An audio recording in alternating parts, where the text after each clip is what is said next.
Small Town for Adventure by USA Today when you stay at the Beaufort Hotel, where your Outer Banks adventure begins. Visit BeaufortHotelNC.com or call 252-728-3000. A pepperoni pizza for the table. Thank you. And may I suggest trying it with our Pepsi Zero Sugar? It has just the right amount of sweetness to complement all that cheesy, saucy goodness, while the carbonation and notes of citrus enhance the flavor profile. Simply divine. Pepsi Zero Sugar? You've really outdone yourself this time. Pizza deserves Pepsi. Hey Pirate Nation, this is proud ECU graduate and former baseball player Brandon Manning inviting you to join my team at Farm Bureau Insurance. Right now is a good time to review your coverage with a local trusted agent like me. I will make myself available before or after business hours, and my clients always have my cell phone number if they need anything. From home, auto, or life, give me a call today and let's talk about your insurance coverage and about the Pirates. Call 531-1812 and go Pirates! Before anyone walks into your business, the outside is what they see. Make sure your first impression is a good impression with the right curb appeal. Hi, this is Daniel Andrews from Dan Andrews Lawn Service. We specialize in making your business look great. Let us handle all your professional landscaping needs. We do it all so you don't ever have to worry. Residential services are also available. Call us today at 717-8006 and we'll come out and give you a free quote. Taking care of your landscaping needs is all we do, and we've been doing it for over 20 years. You can trust our reliable team at Dan Andrews Lawn Service, covering all of Eastern North Carolina. This is Pirate Radio, WGHB Farmville, 1250 and 92.7 FM Greenville, WDLX Washington, 930 and 104.1 FM Washington. The following is an exclusive presentation of Pirate Radio, the voice of the Pirate Nation.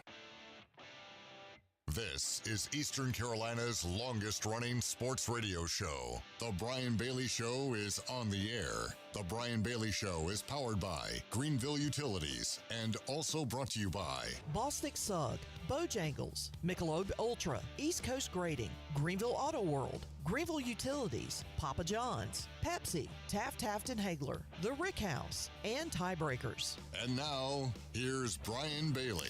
Happy Monday, everybody. Welcome into our show. If you've been outside lately, you know the pollen is as thick as snow. It is definitely spring, and spring in East Carolina means spring football. And we're going to talk spring football today. Dyrell Roberts is the wide receiver coach at East Carolina. He's going to join us live from his office over at East Carolina. Also, we're going to update the second chance with the Sweet 16 contest, and you'll have a football connection with that. And we'll talk about that in the last part of our show today. Once again, Dyrell Roberts, wide receiver coach at East Carolina, joins us to kick off your Pirate Sports Week, and that's coming up next.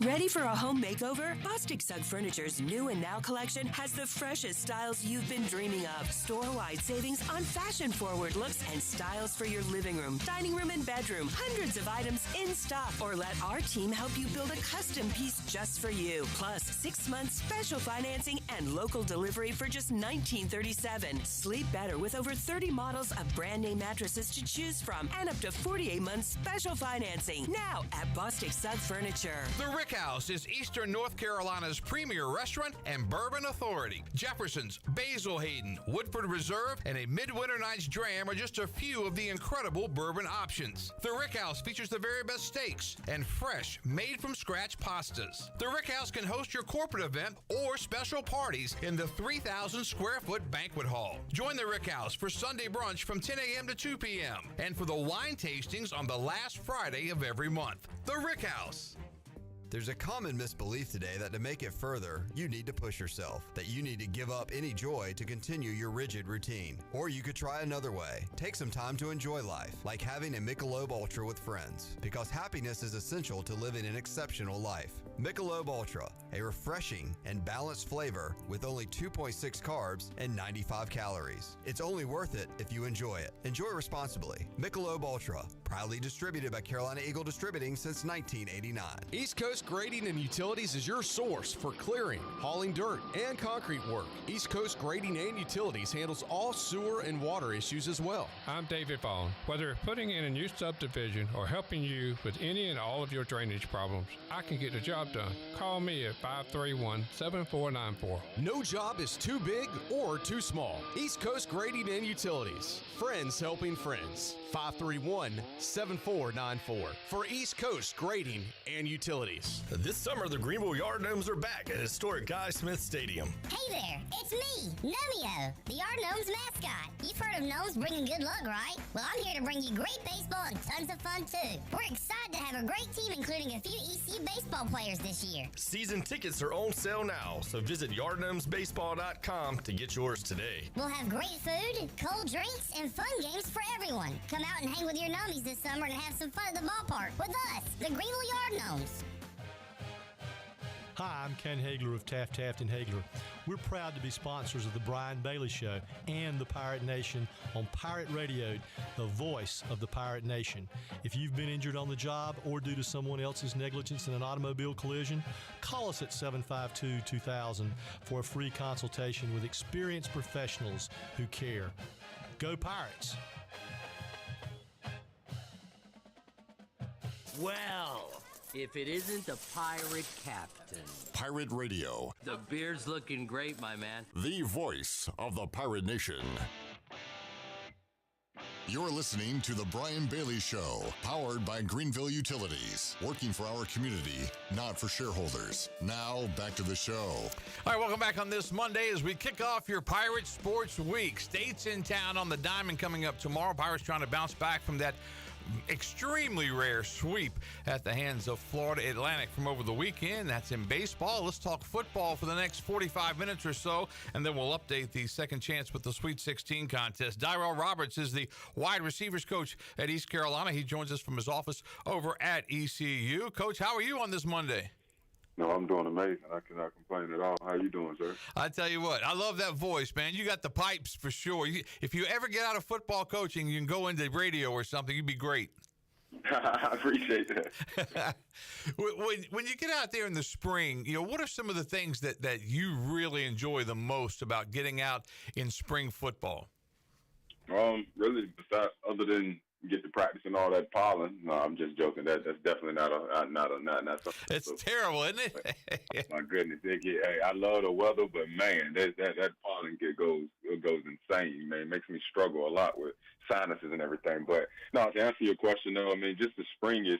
I mean, it's just a breath of fresh air, you know what I mean? Like, you go through a couple months where, they're spending so much time with just the strength and conditioning staff and, they're doing the training and all of that, and you get to, steal them for a little bit of OTAs and stuff. But to get back out there on that grass and, everything is kind of, full speed and kind of getting going live to see and start to, just to begin the process of building this new team, you know what I mean? Seeing what your, seeing what your identity, is going to be, who you got to build on, who you feel like you can be able to depend on going into, this next year. That's what I look forward to the most. Just, getting a chance to, just get started building a brand new team and, putting last year's stuff officially behind you and getting going, moving forward. Every year you kind of build a brand new team, but in this age of the transfer portal, it's even more, evident that you have to just kind of, go from zero when you start over. And a lot of that's in the spring. And of course, you'll get back together in the start of August to get ready for, during fall camp. But is it different now with the portal? I mean, you're trying to revamp everything and to get everybody fired up and to get everybody on the same page?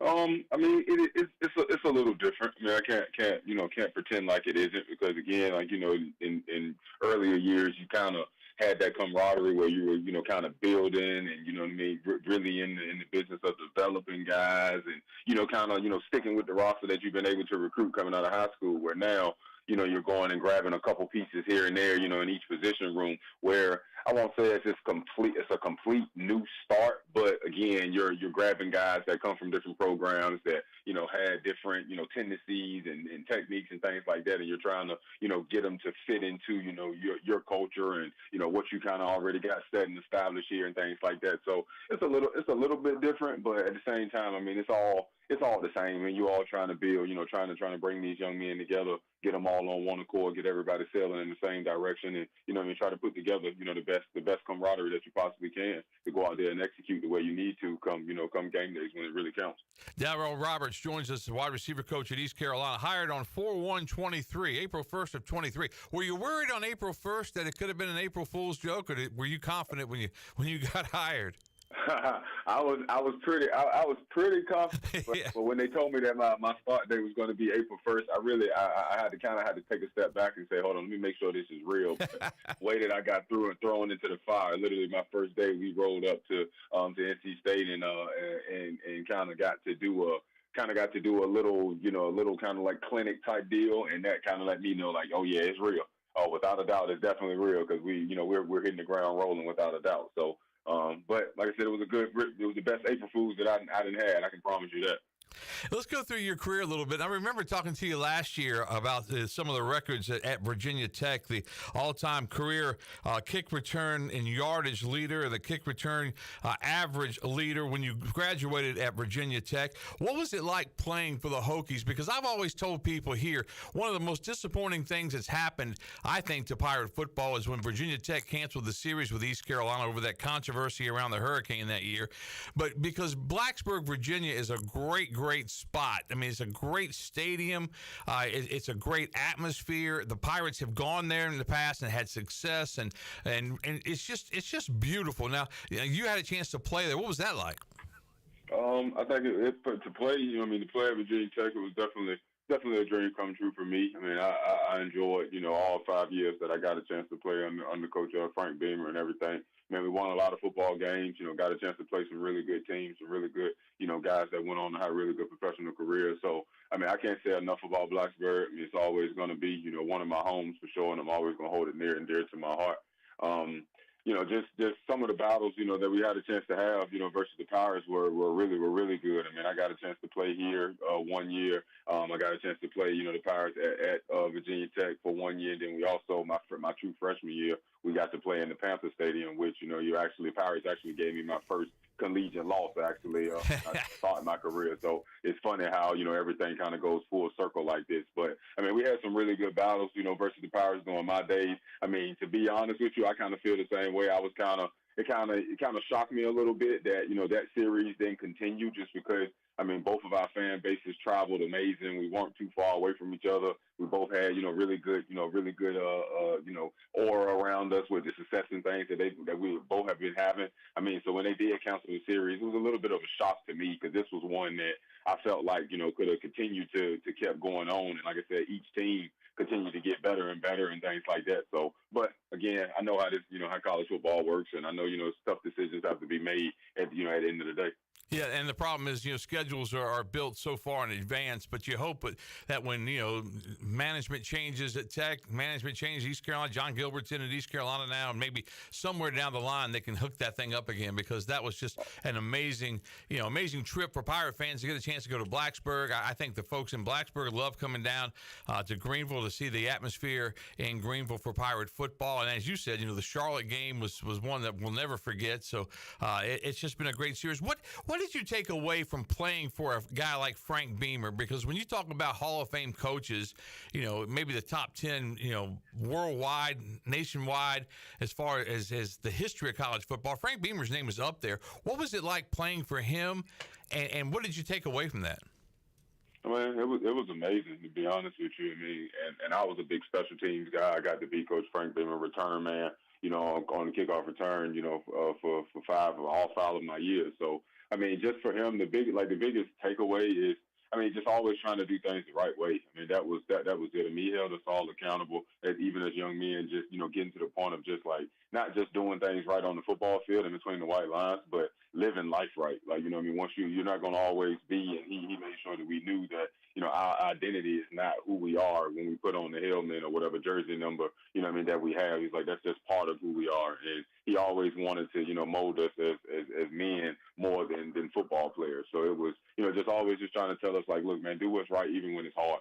Like, just make sure the spotlight is always on you, but you don't have anything to worry about if you always living life the right way and you're doing things the right way. You kind of, you kind of want to be seen. You want that pressure to be on you and everything like that. But, just that's the main thing that I kind of take, from it. And he always said a little saying called intelligent recklessness, which is something that I always talk about with my guys, when it comes to football and the way that we play the game in between the white lines. But Coach Beam definitely taught us, definitely held us to a high standard. He definitely taught us a lot about being, good men in society. And we won a lot of football games, so he actually taught us, what the way this game should be played, and the way that you got to put your heart and soul into it. So. Yeah, and they take so much pride in Beamer ball and the special teams. So to be a special team star on a team like that, it had to mean a whole lot to you. But you think about other college football, you never hear. Some teams excel in special teams, but you never hear anything like Beamer ball anymore, do you? No, not really. I mean, people not really. I won't say that teams aren't like stressing it the same exact way, but like I said, our special teams, that was Coach Beam, baby. Like, I mean, everything stopped when special teams period came on. I mean, nobody was doing anything. If you weren't involved in the special teams, you were still involved because you was on the sideline, you were locked in, you were paying attention to everything that was going on. But it was you could hear a pin drop literally when special teams period was going on, because I mean, Coach Beam wasn't a very loud guy, and he wasn't a big speaking on microphones and all of that. I mean, he just kind of went out there and let his voice travel. So, I mean, I just, just like I said, getting the chance to play for a coach like Coach Beam, with as legendary as he is, and kind of understanding the importance of special teams, and also, kind of understanding that guys make a living off of special teams alone when it comes to the next level, whatever professional level that you're talking about. Special teams is really, really important, and being special, for that one play. But I won't say that people are getting away from it per se. I won't say that. They just kind of have a different, way of trying to portray how, how important special teams was. Coach Beam was, everyone knew if you was in Blacksburg, Virginia, at any one of our practice, you knew how important special team was to us, and it was gonna be important to you too, for at least while you was in town anyway. That's for sure. That's exactly right. It's important to everybody if it's important to Coach Beamer. When you finished up at Virginia Tech, now when did you say, hey, I think I want to be a football coach? And then at some point in your career, you took a little break from that, but start us off with the decision to be a coach. So I had some injuries in my collegiate career when I was at Virginia Tech. As crazy as it sounds, I absolutely love special teams, but every single one of my injuries that sidelined me for a longer period of time all came from kickoff return. I never got hurt, not one time on offense. Everything came from from the kickoff return play. But again, I loved it because it was, it kind of took me back to, my high school days of being free with the ball in my hands. But once I finished wrapping up my playing career at Virginia Tech, I did, I got some interest from the next level and everything like that. But the leg injury that I had, compartment syndrome in my quad my junior year, that injury played a big part in, in my career kind of getting cut, shorter than what I expected it to anyway. I mean, I ended up healing from it, enough to play my super senior year, but it wasn't, I was never really the same. If, now looking back as an older man, I can look back on it and be real with myself and know that, I wasn't exactly the same player that I was before, I had that injury. It took me some time to recover. But, I mean, I always knew I wanted to coach football. I just didn't know what level I wanted to do it at. So once I wrapped up playing, I put the professional stuff behind me. Wasn't going to chase that anymore. I knew that the leg injury was always going to play a part. So I ended up going back home, like I said, to Smithfield and coaching high school ball at my high school, Smithfield High School that I attended. I was actually a deputy sheriff during the same time. So I was doing police work, but I also was coaching, high school football. And as time kind of went on, I did that for 2 seasons. And I absolutely fell in love with it. I mean, everything about it, from practice, from the travel, from games, I mean, everything about it I absolutely loved. And I felt like we got cheated out of, getting ready to hopefully chase a state championship. But it was what it was with that. And then I ended up deciding to get, into the college ranks. And then from there, the rest of it became history. I mean, I took a leap of faith and, had my family and friends behind me, supporting me every step of the way. And like I said, I just stayed prayed up. And like I said, God took care of the rest. And he moved me all around the United States, met some really good coaches. And here we are today. And back to the injury before we go through some of your coaching stops. But do you like the NFL rule now with the kickoff? Do you think that would help the college ranks?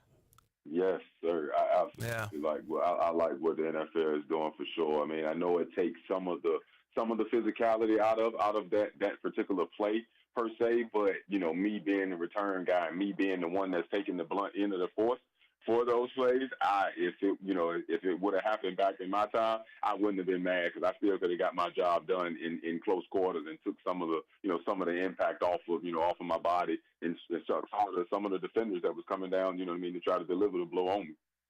I've been fortunate enough to be on the field for the last 40 years, and I'm telling you what, when you're standing there on a kickoff and you hear guys run past you, and then you see the guys coming, they catch the kickoff and start the return. I mean, bodies are just flying, and it's gotten faster and faster and faster, hasn't it? Yes, sir, without a doubt. And I mean, don't get me wrong. Back in my days, I think we were pretty good athletes, but the way the game is kind of changing now, I mean, you have guys that are much bigger than us, much faster than us, much stronger than us. So you can only imagine. It's like, man, those blows are they got some serious force behind them, without a doubt. So I think as these young men continue to develop and continue to change their bodies and everything like that, like they have been over the last couple of years, I understand completely why changing some of the rules in the game to try to for player safety, because again, like I said, these kids they're getting bigger, they're getting faster, they're getting stronger, and developing way faster than I felt like some guys did back in my time. So I mean, you kind of got to take a front seat to understand, like, hey, all right, how can we help these young men continue to play the game for as long as they possibly can? You mentioned the fact that you're at the high school ranks and you're trying to figure out if you wanted to go to the college ranks. You had your family behind you, and that's a big key, because if you're a high school coach, a lot of high school coaches can stay for a whole career, or they can stay for a long time and take another job close in proximity. But if you're a college coach, you got to be willing to just take, as you called it, a leap of faith and go wherever the job is, and the family has to go with you. You start at Norfolk State, and then you go to Western Illinois. That's a big difference. No, without a doubt. I'd say early on in my career, it was like, I don't know. I asked myself a bunch of times, like, man, what am I doing? I ended up, like I said, when I left high school, I went to a junior college called ASA in Brooklyn, New York. I was only there for 2-3 months, though, just for the spring, for a spring semester. From there, I ended up going to a Division III school, Earlham College in Richmond, Indiana. That school was, again, we wore many hats, but it was a smaller level football. From there, I went to Division II, St. Joseph College in Rensselaer, Indiana. That school actually decided to close soon after year one for me. Then that's when I ended up getting back home and went to Norfolk State. Norfolk State was the one move that I made that made sense in my mind, just because I was from there. Right. And it was there, everything was there. So that kind of was an easy transition. Wasn't making much money, but the transition was very easy because that's home for me. And to make the decision to end up leaving Norfolk State to go out to Western Illinois, that one was, that's kind of when I, kind of had to really take a step and say, all right, now this is really what you want to do with your career. You're going to have to, take a leap of faith and really put yourself out there in uncomfortable situations. Western Illinois ended up being really good for me, though. I met some really good coaches. I met some guys that I still consider to be some of my best friends now that I stay in contact with. We had a really good staff there that all kind of broke up and going, that we're all doing fairly decent in these in this football world right now. If you look at the logos that's on our chest anyway. From Western Illinois, went back home to Virginia Tech. Was at Virginia Tech, got enough to get a cup of coffee there. Ended up leaving Virginia Tech to go to Eastern Michigan for a season. Had a really good year at Eastern Michigan, and ended up coming to East Carolina. And I've been home ever since. So like I said, I've been fortunate. I mean, I've been a couple places. I have had to travel around. My family has, wife and family have definitely had to pick up and move some places, some uncomfortable moves at times. But everything worked out for the better. And I just keep God first, and He keeps leading my direction wherever I go. What attracted you most to East Carolina when you were trying to consider the move?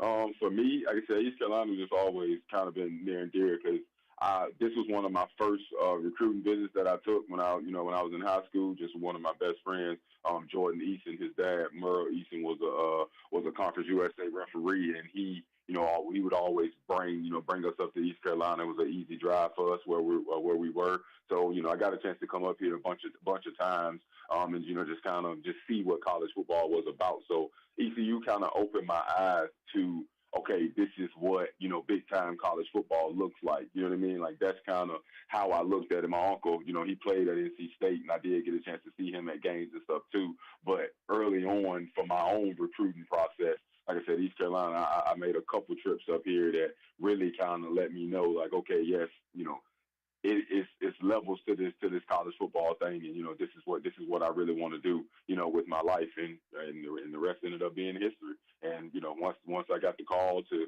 interview and get a chance to possibly be a part, I mean, it was full go for me. Like, I dove head first, and like I said, I put everything I had into it because I really wanted this job. Not only because I played East Carolina, so I know the brand of football and the players that have came through here. It's also the fact that my house in Virginia is only an hour and 40 minutes away from here, so I could get back and see my family as much as I possibly could. Also, so I mean, everything just kind of worked out, man. I had no red flags about this job, about this opportunity. Everything about it was a green light for me. Like I said, I just needed the blessing and opportunity to get it, and God looked out for me, and I got it. It's interesting you say that. I'm from Chesapeake, went to Indian River High School, and so I'm only 2 hours and 20 minutes from home, and I have the same philosophy. We're away from there, but if we need to get back there, we can get back there pretty quickly. And of late, I've had to get back there a couple of times, but still, it's nice being close to home, isn't it?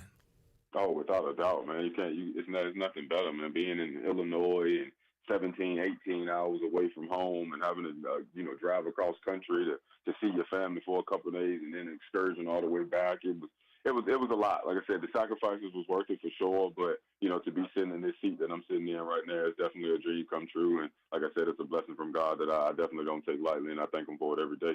John David Baker comes in as offensive coordinator starting last year. What's it like coaching with him? Absolutely amazing. Like I said, I love everything about JDB. I love his energy. Like I said, we're very close in age. Got a really similar mindset. And like I said, he's a quarterback guy that likes to sling the ball around the yard. I'm a receiver guy that likes to catch those passes. So, we hit it off from the get-go from when he was doing, his interview process and everything. And we got a chance to have a conversation and everything like that. And like I said, I knew then, I'm like, man, this guy is special. And I think he will bring some fantastic things to our offense. And that's literally what he did. So, I mean, for me, I'm very thankful, and blessed to have met him, to be able to work with him, to still be a part of his staff, today. And I think sky's the limit for him, for what he's going to do in his career, and sky's the limit for us on offense. That's what Coach Harrell has said. He said, we really haven't scratched the surface on this offense. It took a year or so, probably took a half a year to really get it cranked up. In the second part of the season, we saw a lot of that. The offensive, the points, all of the stats were good. But he says it can be much, much better, and I think that a lot of folks are really fired up about that going into the 25 season. Without a doubt.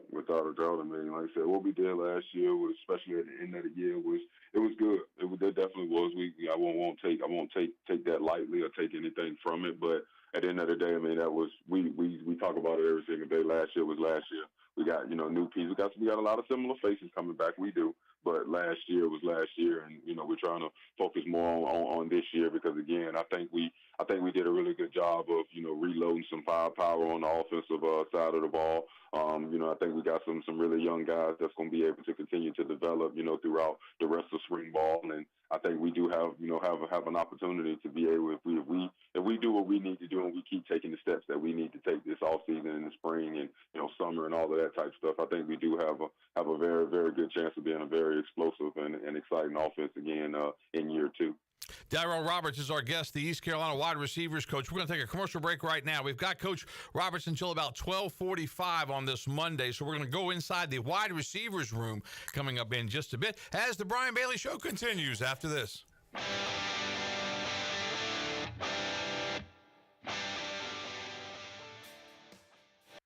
This is a Pirate Radio Sports Break. I'm Shirley Rhodes. Let's get you caught up on what's going on in the minor leagues. On Friday in High A action, it was Jupiter over St. Lucie, 4-0. Jacob Jenkins-Cowart went 1 for 4 with an RBI on Friday and 1 for 4 with an RBI on Saturday. Elsewhere in High A on Friday, Carter Cunningham went 1 for 4 with 2 RBIs for Vancouver as Canadians lost to Tri-City 5-4. This has been a Pirate Radio Sports Break. I'm Shirley Rhodes. Welcome back to Papa John's. I'm hand stuffing this mozzarella to make our epic stuffed crust pizza. Epic. Epic. Hey! We're making you an epic stuffed crust pizza for $13.99. Better ingredients, better pizza, Papa John's. Hey, Pirate fans, the Papa John's Epic Stuffed Crust One-Topping Pizza is back at only $13.99. Place your order online at papajohns.com and sign up for Papa Rewards. Papa John's, an MVP move for game day or any day. Go Pirates! This is Martin Truex Jr., and as a NASCAR Cup Series champion, I love one-stop shopping. When I need fresh tires or fuel during a race, my pit crew takes care of everything. Off the track, I have an Auto Owners independent agent. They handle all my insurance in one place: car, home, life, and business. Get your own pit crew and find a local agency with Auto Owners Insurance. This is Jeff Gibson with Town Insurance in Greenville. Call me today at 756-8300. Go Pirates!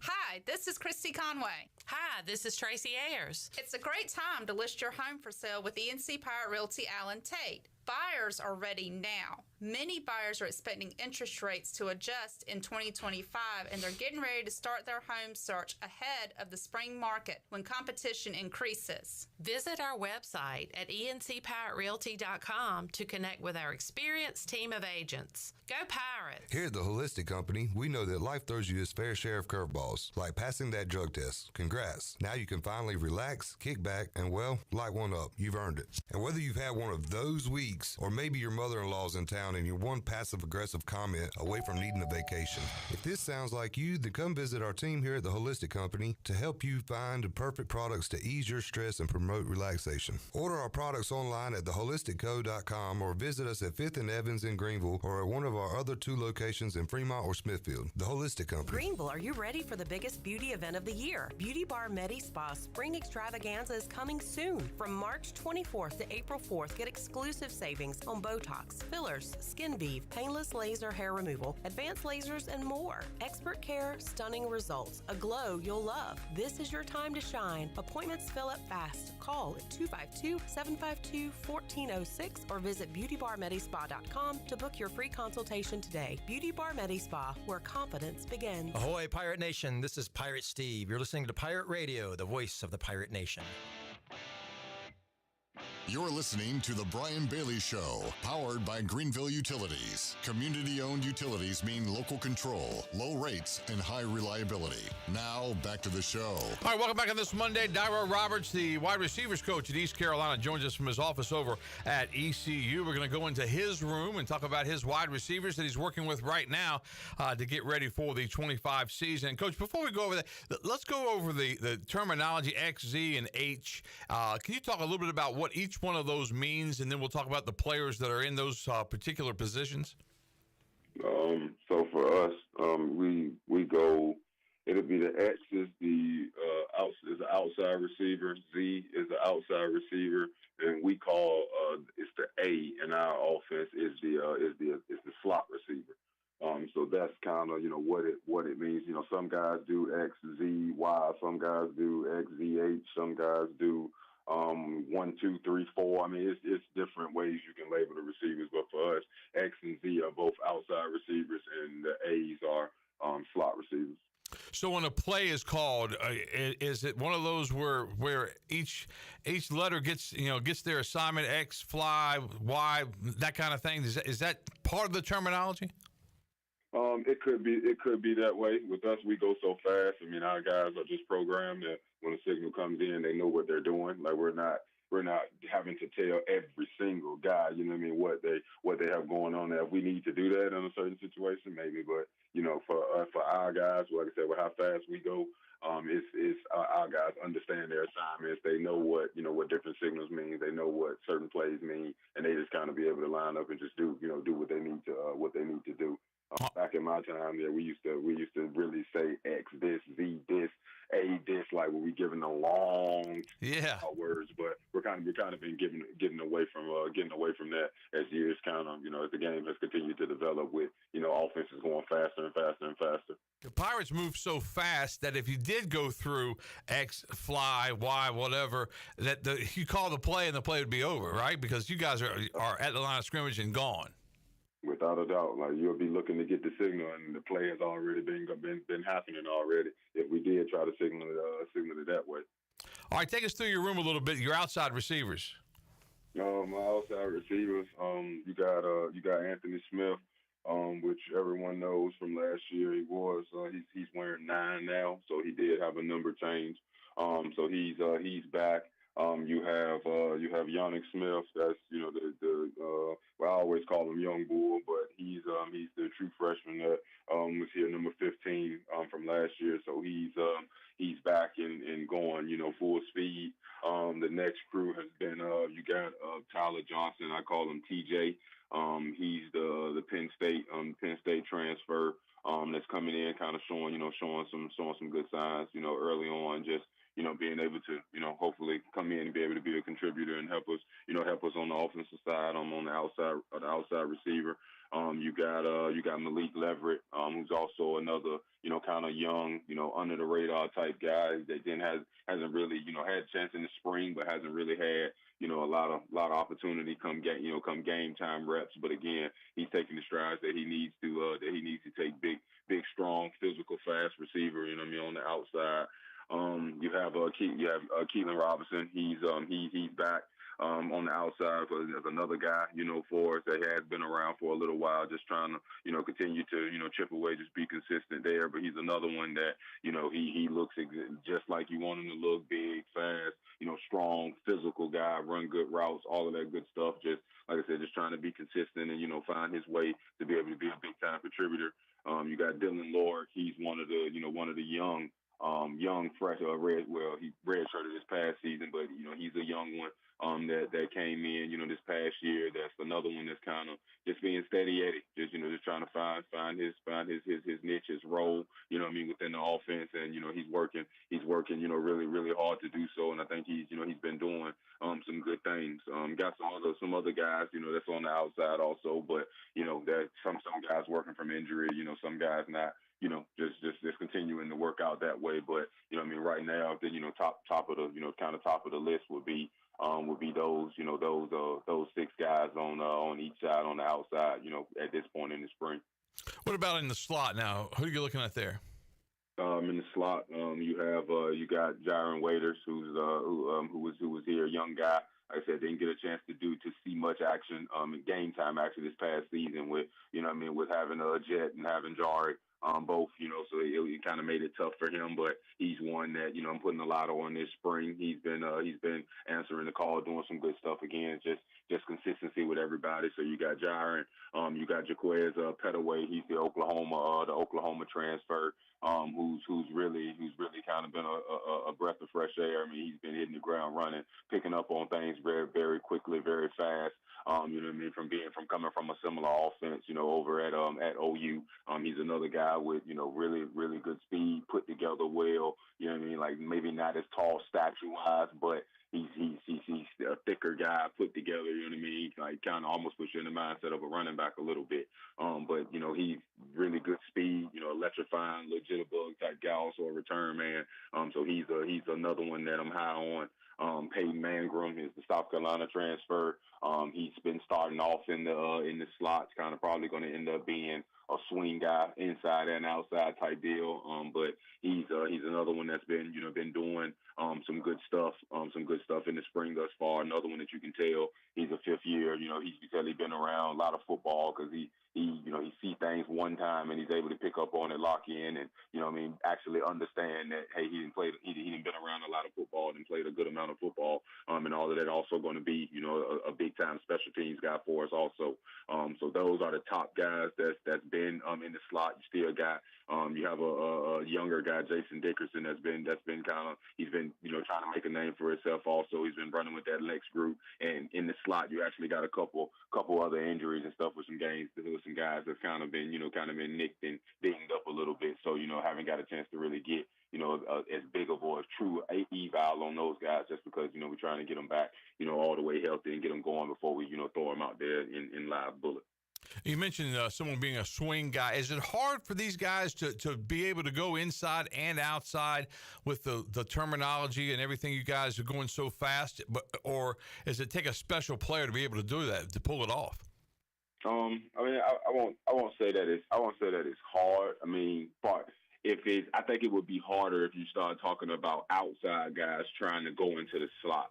When you're trying to talk about, slot guys being able to try to be swing guys on the outside, also I think that's a little bit easier of a transition because the slot guys are the ones that really kind of have to know a lot of different things of what's going on because slotting kind of, not that they do tight end jobs, but the slot and tight end can somewhat, they somewhat do similar jobs or can be put in similar situations. So I think it would be that way. But for a slot to go outside, I think really in our offense and the way the thing's going, some of my slots might actually get outside and might think that, oh man, this is a heck of a lot easier, to not have to think about it, not have to process this and move here and go there and do all of that type stuff. So, it's kind of twofold. Just all depends on, who you are and the style of receiver that you are. How much did Anthony Smith help Yannick Smith this past season? Really, I think a lot. I mean, I think just just being able to let the young boys just be able to kind of come in and not necessarily get thrown into the fire. I mean, I knew he was physically ready. I knew he had the physical tools. I knew he could go out there and hold his own. I wasn't worried about that aspect, but the game speed and the little nuances of things was a heck of a lot different from a high school transition. So, I mean, to be able to have a couple of older guys that had kind of been around the game, played a lot of meaningful snaps in front of him, to be able to kind of make me not have to throw him in the fire right from the get-go, I think it ended up helping him tremendously in his development. And then later on in the year, I think, getting a chance to kind of see some guys make some mistakes and kind of let him learn from those without having to necessarily make the same mistakes himself was very beneficial to him. And I think that, that really helped him be able to, have a pretty solid, true freshman year. And I think he's going to go out and have an even better year, this year as he continues to keep, just fine tuning the little details in his game this spring. How good can he be? I mean, you say you kind of, you look for him to be a little better this year, but what's the ceiling on a guy like Yannick Smith? I think he can be really good. I really, sky's the limit. I mean, I told him that coming out of high school. I mean, I was sold on him from the very beginning. I mean, I knew that he was going, he was going to be one of the guys that I was going, put every avenue forward to try to make sure that I built the best relationship with him. Because, like I said, I knew that he could come in here and be very, very, very successful young man, both on and off the field. I think the sky's the limit for his future, though. I mean, I think I think he can be as good as he want to be. I think he's gonna only continue to get bigger, faster, stronger. As crazy as that sounds, it's him being a true freshman playing at 214 pounds. But I think he has the frame. I think he got the athletic ability. I think he's going, like I said, he's a baby because he was a basketball player coming out. So he really, he did the lifting stuff, but he never really had time to just focus on football development. It was always one thing after another sport. So, to be able to have him kind of slowing it down a little bit, being able to focus on those minute details of the receiver position and, kind of helping him with his body control and route running and, defense recognition and really understanding the ins and outs of what everything that the defense is trying to do to necessarily take him out of the game, I think is only going to continue to get him to get better. But, man, I can't wait to see, what the work we're getting ready to put in. I can't wait to see how his development continues to grow and what he's able to do this upcoming season. Dyrell Roberts, our guest. We got about 3 or 4 minutes before we have to let Coach go.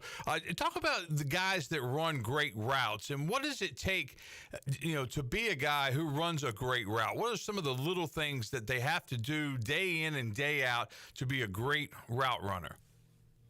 For me, I mean, my main thing is, like I said, getting my guys to recognize, what the defense is trying to do. I mean, you know your job, or like I said, you wouldn't be out there, so you know what route you're doing. But to be able to process, like I said, the defensive structure, what a corner is trying to do, what his second level defender is doing, what the third level defender is doing, I think all of that plays a really, really big part in, us having a plan of execution and what it is that we're going to do. Once you kind of, able to dissect all of that good stuff, and it's literally just, you Imano versus Imano, and you're kind of, just trying to win on your set route that you have. I mean, just being very detailed, being technicians is what we like to call it. Like, I mean, it's you have to really be able to counter punch off of, a defender may end up doing. Because again, like I said, you know what you're doing, but the defender is trying to disrupt and, just pretty much throw off the timing of your route. So basically really just having a plan, staying detailed in everything that you're doing, and just understanding that, you're on the clock. Like, you don't have all day. Everything that you're doing, you got to make sure you got that eternal clock going off so that you can, you can get to where your quarterback needs you to be, and not only run the right route, but create separation. That's the main thing. If you don't create separation, and it's every catch that you have, it shouldn't be, contested. It's going to be some contested catches, but in our room and what we're trying to do, we're trying to make the quarterback's job as easy as possible, because we go out there, we take care of the hard part on our end, and we let the quarterback be able to focus on, the things that he needs to focus on while and being able to deliver us the ball.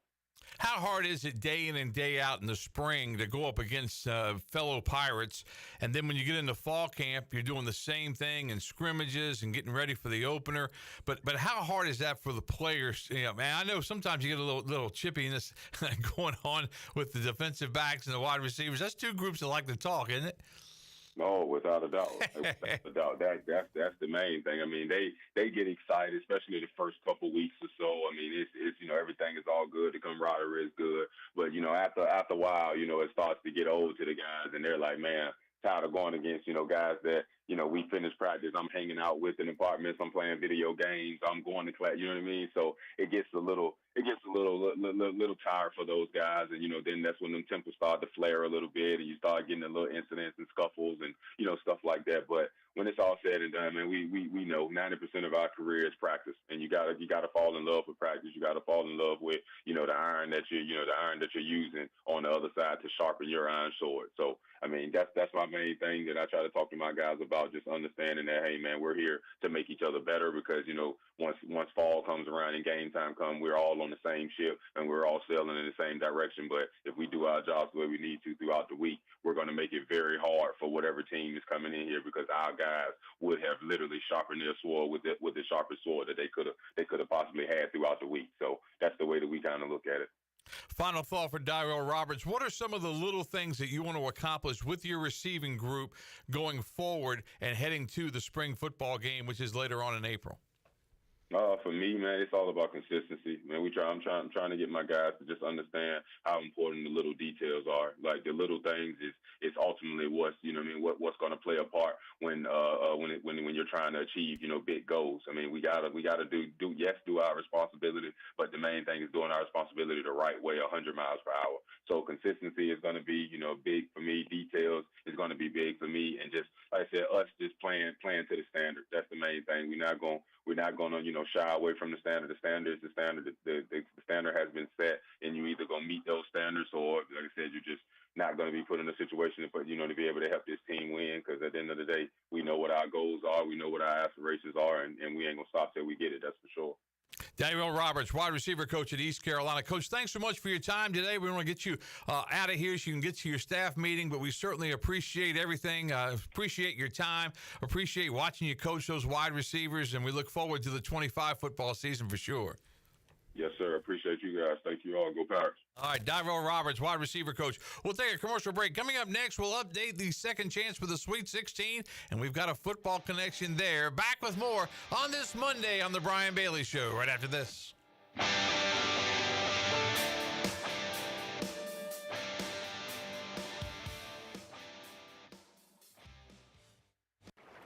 Hey Pirate Nation, it's Caleb with Stroud's Marine. Boating season is here, and at Stroud's Marine we're stocked up with over 20,000 pre-owned parts. We've got everything you need, from propellers, lower units, trim units, electrical and fuel parts, and just about anything else you need for an outboard. Speaking of outboards, we will buy your old ones. And as always, our mission is to save you money and get you back out on the water as quickly as possible. Visit StroudsMarine.com today for more information. Stroud's Marine, your best source for salvaged outboard parts. University PC Care in Greenville and New Bern has been serving the tech repair needs of Eastern North Carolina since 2006. And as one of the only Apple-authorized service providers east of Raleigh, all our technicians are Apple certified, and we only use genuine Apple parts. Your iPhone and Mac warranties are safe with us. Have questions or need service? Call 252-558-1280 or visit us online at universitypccare.com. University PC Care, your one-stop shop for service on everything Apple. Hey, Pirate Nation, this is proud ECU graduate and former baseball player Brandon Manning inviting you to join my team at Farm Bureau Insurance. Right now is a good time to review your coverage with a local trusted agent like me. I will make myself available before or after business hours, and my clients always have my cell phone number if they need anything. From home, auto, or life, give me a call today and let's talk about your insurance coverage and about the Pirates. Call 531-1812 and go Pirates! The convenience of Pitt Greenville Airport is waiting just outside your front door. Service is back, so you're connected to destinations worldwide through flights from American Airlines. Plan your next trip. Book your flights today at flypgv.com or aa.com. Good news, business travelers. PGV and American Airlines has added a new early morning flight available now. Book today at aa.com and be on time for that connection in Charlotte. Fast, convenient, and close to home, PGV has American flights perfect for your next trip. PGV, where the Pirates fly. Cold weather is here, and some families in our area need help to stay warm. Greenville Utilities' Neighbor to Neighbor program provides help for those who need temporary assistance with their heating costs. You can make a difference. Your tax-deductible donation can be added to your GUC bill each month, or you can make a one-time donation. And GUC matches all donations up to $20,000 each year. Consider helping a neighbor stay warm this winter with GUC's Neighbor to Neighbor program. For more information, call 752-7166 or visit GUC.com. I'm Morgan Ehlers here with Brian Cook. He's the comptroller with Greenville Motor Company and Greenville Auto World. If you're looking online, one website covers both locations. It's driveherenow.com. Right. We're the driveherenow.com family between our two locations here in Greenville. I can take you to either website at gmcapproved.com or greenvilleautoworld.net. And yeah, you can see all our inventory there. A lot of stuff says coming soon as we're getting new stuff, but be on the lookout for anything you need. Greenville Motor Company and the new Greenville Auto World. We will earn your trust and business one vehicle at a time. Hey, this is John Gordon, author of The Energy Bus, and you're listening to Pirate Radio, the voice of the Pirate Nation. You're listening to The Brian Bailey Show, powered by Greenville Utilities. Community owned, community powered. Now, back to the show. All right, welcome back to our show. Let's update the standings in the second chance with the Sweet 16. The Second finalists chance with the Sweet 16. The finalists ended up being Zach Kaplan, Clip Brock, and Blake Harrell. So let's examine, because as Clip says, the joy of this whole contest is that I make up the rules as we go along. So it's who you like the most, really. I'm interested to hear your power rankings. Yeah, some of y'all ain't got a chance then if that's how it goes. All right. So Zach Kaplan has Houston to win it all. He had Houston to beat Texas Tech to win it all. So he missed Michigan State in the South. That's who he had in the South. He had Texas Tech in the West. He had Duke in the East, and he had Houston. So he did get Houston right, but he's out. So Zach is out. Zach Kaplan's out. Our next contestant, who was really close, is Clip Brock. He has Auburn, Duke, and Houston correct, but he put Texas Tech in there as the West regional champs, and that was Florida. So that's going to hurt his chances. And he did pick Houston to win it all, but Clip Brock is out of the contest. And that means that the head football coach at by the way, the head basketball coach at East Carolina didn't come close. He had Tennessee to win it all. He had Michigan State in the championship game. He did have Florida and Duke in his Final Four, but Coach Schwartz struggled because he went with his heart with Tennessee. But Blake Harrell had Auburn in the South, Florida in the West, Duke in the East, and Houston in the Midwest. And he had Florida to beat Auburn. He had Houston to beat Duke. And he's got Houston tonight to beat Florida with a total points of 155. Now, you may be asking, what if somebody picked Florida? Would they vault to the top? Well, the fact is that nobody picked Florida in our contest, so everybody's out there. So we can go ahead and officially name Blake Harrell, head football coach at East Carolina, as our 2025 second chance with the Sweet 16 champion. What do you think of that? Shout out to him. He had every Final Four team. He's got the championship game. So, hey, we know Blake Harrell knows a little bit about basketball. He was in our three-point contest, and appeared like he had played before. He didn't do well that day, but he knows a little basketball. Yeah, he knows a little bit. He's got Houston tonight with a total points of 155. So what's that, like 75, like 80 to 75, something like that. So we'll see how that plays out. So that's the second chance with the Sweet 16. All right, we're going to take our final break right now. We'll come back. We'll wrap up this edition of the Brian Bailey Show, and we'll talk about tonight's matchup between those Houston Cougars, Kelvin Sampson and company, against those Florida Gators. Back to wrap up this edition of the Brian Bailey Show right after this.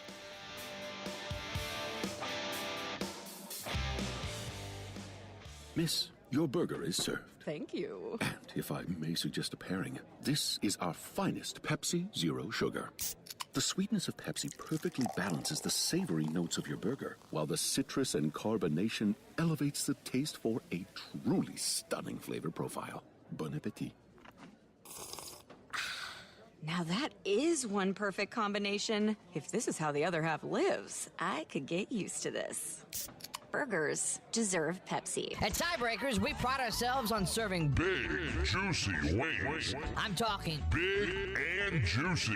Our chickens are the same ones that kick sand in the other chickens' faces. If our chickens played football, they'd be linebackers. The competition's chickens, they'd be skinny little kickers. Trade those kickers in for linebackers. Join us today for big, juicy wings. All season long at Tiebreakers. Tiebreakers, with 2 locations in Greenville and on Railroad Street in Winterville. Are you thinking about purchasing a new home? Stop by and see us at Integrity Home Mortgage at our new location in Greenville at 1420 Arlington Boulevard. This is Talbot Green at Integrity Home Mortgage. We offer a wide variety of loan programs to help get you pre-approved. Our team of Talbot Green, Braxton Green, and Joanne Weir has over 50 years of experience and is committed to providing you with superior customer service you deserve. To get started, call me, Joanne Weir, at 531-1148. Joanne Weir in MLS 75974. For informational purposes only, Integrity Home Mortgage Corporation is an equal housing lender in MLS 208516. This is Holt Nailers for my friends at Anson Belts, the belts that I wear. Go to ansonbelt.com to find micro-adjustable holeless belts with over 30 plus options of a 1/4 inch apart instead of your typical 5 holes 1 inch apart, always giving you the perfect fit every time. If your waist fluctuates, Anson Belt is great because you can always find the perfect fit any time of the year. ansonbelt.com, over 10,000 combinations to choose from, a belt for every occasion,